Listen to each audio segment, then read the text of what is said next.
Assalamualaikum warahmatullahi wabarakatuh. Apa kabar teman-teman semuanya yang saat ini masih setia selalu menonton video-video saya? Tugas saya sangat berat sekali mengedukasi masyarakat yang semakin banyak terjerat lintah darat yang berkedok pinjaman online. Di tengah kesulitan ekonomi yang dialami masyarakat, terutama masyarakat bawah yang literasi dan pemahaman tentang pinjaman online itu rendah, mereka hanya tahu ketika mereka kesusahan lalu ada pinjaman online yang menawarkan pinjaman, baik itu awalnya mereka melihat dari iklan ataupun dari teman. Nah, ini awalnya dari situ sehingga semakin lama semakin banyak masyarakat yang terjebak dalam lingkaran hutang pinjaman online. Karena tidak paham dari awal apa itu pinjaman online, bagaimana aturan utang piutangnya, bagaimana persentase bunga yang diterapkan, apakah tetap atau justru berubah-ubah. Nah, ini yang harus diwaspadai oleh seluruh masyarakat Indonesia. Saya berusaha mengedukasi masyarakat berdasarkan pengalaman saya pribadi ketika menjadi nasabah pinjaman online. Hidup betul-betul hancur, keluarga berantakan, makan tidak enak, tidur tidak tenang, uang gaji habis, uang tabungan habis, harta benda habis, semua habis karena terus-terusan diperas oleh pinjaman online. Jadi kebanyakan orang-orang yang menjadi korban pinjaman online itu adalah orang-orang yang baik, selalu berusaha melunasi utang di pinjaman online. Tetapi orang-orang seperti itu justru oleh pinjaman online dimanfaatkan. Berusaha ditawarkan lagi dengan iming-iming bunga yang ringan, ternyata pada prakteknya itu bertolak belakang dengan apa yang ditawarkan. Nah, jadi buat masyarakat yang saat ini mungkin saya yakin masih banyak orang-orang yang tidak tahu, orang-orang yang tidak paham apa itu pinjaman online. Sebaiknya kalau menurut pendapat saya, Anda jangan coba-coba meminjam uang di pinjaman online. Anda akan terjebak dalam sebuah lingkaran hutang yang Anda tidak akan mungkin bisa melunasinya. Buat orang-orang baik yang saat ini Anda selalu menjadi nasabah yang baik, selalu membayar utang, baik itu di multi-finance, di leasing, di bank, jangan pernah Anda terjebak di pinjaman online.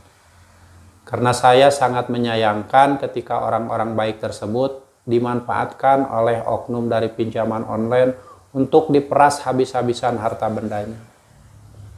Sangat miris sekali memang, tapi itulah faktanya. Orang-orang baik adalah orang-orang yang banyak menjadi korban pinjaman online.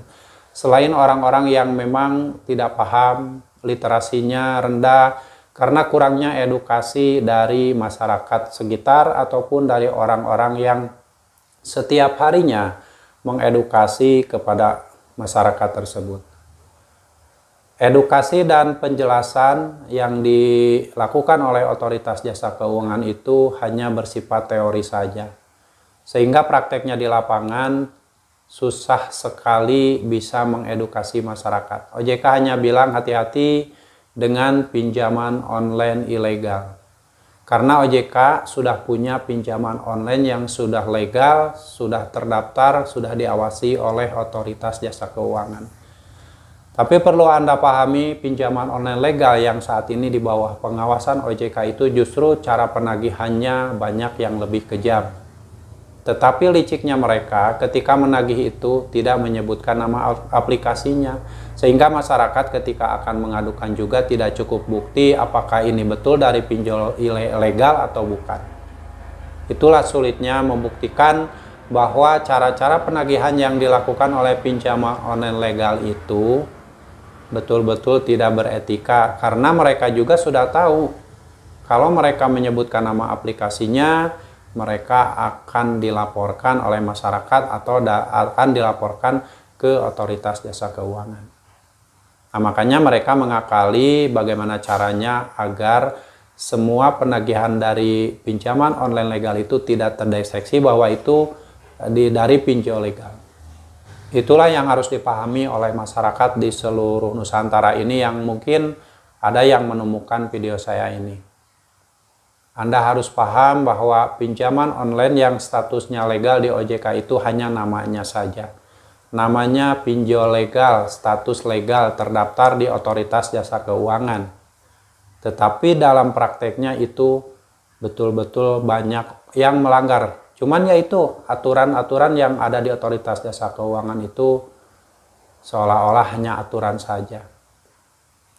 Banyak pinjaman online yang menerapkan bunganya lebih dari aturan, terus juga cara-cara penagihan juga melanggar aturan dari Otoritas Jasa Keuangan, cuman berbentuk pesan buta. Nah, pesan buta ini tidak menyebutkan nama aplikasinya, tahu-tahu mengirimkan kata-kata yang kasar yang konsepnya menakut-nakuti dan mempermalukan agar nasabah cepat membayar. Jadi nasabah juga bingung mau ngirimkan bukti gimana. Oknum-oknum yang ada di balik pinjaman online legal ini lebih pintar. Mereka mengakali agar tidak bisa dibuktikan bahwa itu dari pinjol legal. Itu yang jadi permasalahan. Cuman kenapa saya berani berbicara seperti ini? Karena saya dulu memakai pinjol legal semua. Hanya beberapa yang pinjol ilegal. Sehingga saya tahu bahwa itu adalah sumbernya dari pinjol legal. Tidak mungkin ada pinjaman online ilegal lalu ujung-ujung nagih ke kita, sementara kita tidak pakai. Saya hanya bisa berpesan kepada masyarakat yang kebetulan menonton video saya ini, memang sulit melepaskan diri dari jeratan riba pinjaman online. Tapi kalau dari hati kita sudah ada niat ingin menjauhkan diri dari pinjaman online, ingin menjauhkan diri dari lintah darat yang berkedok pinjaman online, ada yang berkedok koperasi, itu memang sulit sekali. Karena yang terjadi di masyarakat, ketika masyarakat kesulitan ekonomi, mereka bingung, tidak punya penghasilan, pinjam ke teman tidak dikasih, pinjam ke bank sulit, ribet prosesnya, dan disodori oleh pinjaman online dengan iming-iming pencairan yang cepat, bunga yang ringan, sehingga itulah yang menjadi pilihan masyarakat. Disitulah yang semakin sulit mengedukasi masyarakat agar menjauhkan diri dari pinjaman online. Tetapi Anda masyarakat yang saat ini mungkin sedang kesulitan ekonomi, tiba-tiba disodori pinjaman dari pinjaman online, Anda sebaiknya diperhatikan dulu pinjaman online itu dari mulai aturan utang piutangnya, apakah nanti akan berubah perhitungan bunganya atau tidak. Jangan Anda hanya berpatokan bahwa pinjaman online itu adalah legal. Yang namanya pinjaman online legal itu hanya namanya saja, cara-cara di lapangannya itu belum tentu legal, belum tentu resmi. Kenapa seperti itu? Ya banyak masyarakat yang mengeluh. Banyak ditagih dengan cara-cara yang tidak beretika. Ini fakta terjadi di masyarakat. Dan itu masyarakat tidak bisa membuktikan karena ketika oknum dari pinjaman online legal itu menagih, mereka tidak menyebutkan nama aplikasinya, dan itu seolah-olah hanya pesan buta yang konsepnya menakut-nakuti masyarakat. Sehingga kan masyarakat bawah itu yang tidak tahu akhirnya ketakutan dan mereka mengikuti apa yang diarahkan oleh oknum DC pinjaman online tersebut. Ada yang karena ketakutan akhirnya meminjam lagi di pinjol yang lain, meminjam lagi ke teman, ke siapa, gali lubang, tutup lubang. Dari situlah masyarakat banyak yang semakin terjerat.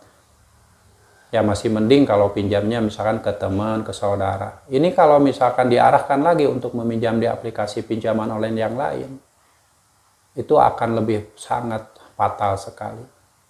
Kenapa saya bilang seperti itu? Karena faktanya ketika ada masyarakat atau nasabah yang sudah meminjam uang atau sudah memakai pinjol lebih dari 20 aplikasi aja, itu masih ada penelponan-penelponan yang mengatasnamakan aplikasi pinjaman online tertentu menawarkan pinjaman, padahal mereka sudah tahu bahwa orang itu sudah terjerat di banyak aplikasi tapi masih ditawari pinjaman.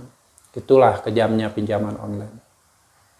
Anda harus berhati-hati, jangan mudah percaya terhadap apa yang ditawarkan oleh orang yang tidak kita kenal, yang mengatasnamakan pinjaman online, mengatasnamakan koperasi, mengatasnamakan apapun itu yang berbentuk penawaran uang, penawaran pinjaman uang yang ada bunganya, sebaiknya Anda berhati-hati. Harus pahami dulu perjanjian utang piutang di awal agar Anda tidak terjerat dalam perhitungan bunga yang tidak manusiawi. Itu yang harus Anda pahami. Memang sulit sekali untuk melepaskan diri dari jeratan hutang riba, hutang pinjaman online, itu sulit sekali karena itulah tuntutan ekonomi masyarakat di bawah itu kan mereka kesulitan, misalkan sudah bekerja tapi pendapatannya tidak mencukupi. Terus ada juga orang yang berniaga, berjualan, berusaha, wirausaha, tapi ternyata penghasilannya justru tidak mencukupi. Akhirnya alternatif ya mereka meminjam uang, ada yang meminjam di bank, di multi finance, di leasing, dan yang lebih parah lagi kalau meminjam uang di pinjaman online. Ini lebih parah lagi. Pinjaman online itu boleh dibilang lintah darat yang berkedok pinjaman online. Kalau Anda tidak paham dari awal aturan utang piutangnya, terus perhitungan bunganya, persentasenya berapa, itu akan sangat beresiko untuk Anda. Mungkin awalnya Anda akan merasa tertolong, Anda akan merasa terbantu, tetapi suatu saat nanti ketika Anda sadar, justru Anda akan dijerat dan dijebak. Itulah kejamnya pinjaman online yang harus Anda waspadai. Ini berdasarkan fakta, ini berdasarkan pengalaman. Orang-orang baik yang berusaha selalu setia membayar hutang, itu dimanfaatkan oleh oknum pinjaman online. Agar orang itu semakin terjebak, terus ditawari pinjaman. Datang lagi aplikasi namanya lain, telepon lagi, nanya ngasih pinjaman dengan pencairan cepat, limit besar. Terus tiba-tiba ada lagi telepon yang baru mengatasnamakan pinjol yang lain. Terus aja seperti itu, padahal mereka sudah tahu orang ini sudah memiliki utang di 20 pinjaman online legal. Itu seperti itu, makanya yang tidak paham dengan aturan utang piutang lebih berhati-hati saja. Kalaupun Anda sudah terjerat di pinjaman online, mau satu aplikasi, dua aplikasi, atau 10 aplikasi, Anda berhati-hati ketika ditawari oleh aplikasi lain, baik itu legal atau ilegal. Jangan sampai Anda mudah percaya. Karena itu akan semakin menjerumuskan Anda ke dalam sebuah lingkaran hutang yang semakin besar. Itu yang wajib diwaspadai, wajib dipahami tentang pinjaman online. Para konten kreator yang ada di media sosial yang mengedukasi masyarakat itu mungkin mereka berdasarkan pengalaman, ada yang karena meniru-niru dari orang lain, ada yang berhasil dari curhatan teman-temannya yang pernah terjerat pinjol, itu bisa saja. Tapi intinya mereka mengedukasi agar masyarakat ekstra hati-hati terhadap lintah darat yang berkedok pinjaman online.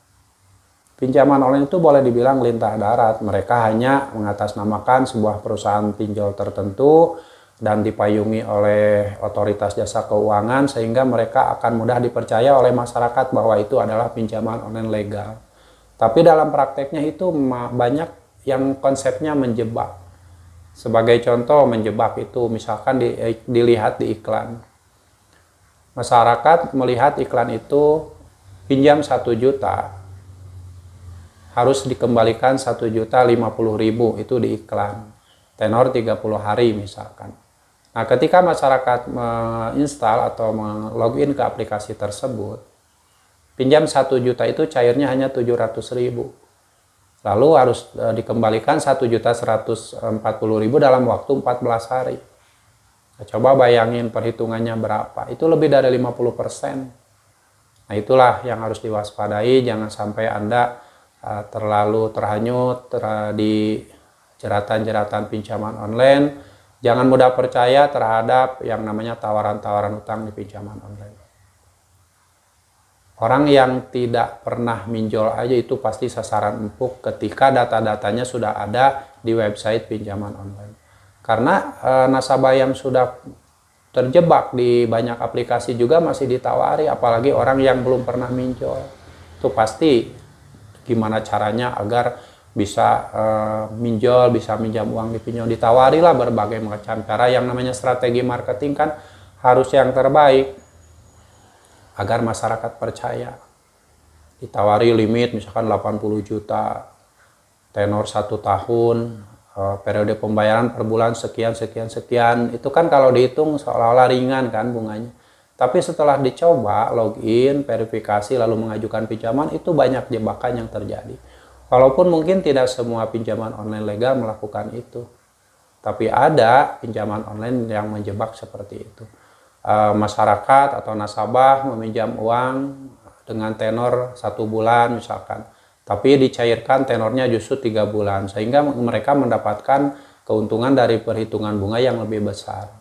Itulah contoh-contoh jebakan dari pinjaman online yang wajib diwaspadai oleh masyarakat. Karena saya yakin masyarakat bawah yang tidak tahu pinjaman online ketika ada tawaran iklan dan posisi mereka lagi membutuhkan uang, pasti mereka penasaran. Lalu meminjam, nah dari situlah awal mula mereka akan terjerat dalam lingkaran hutang pinjaman online.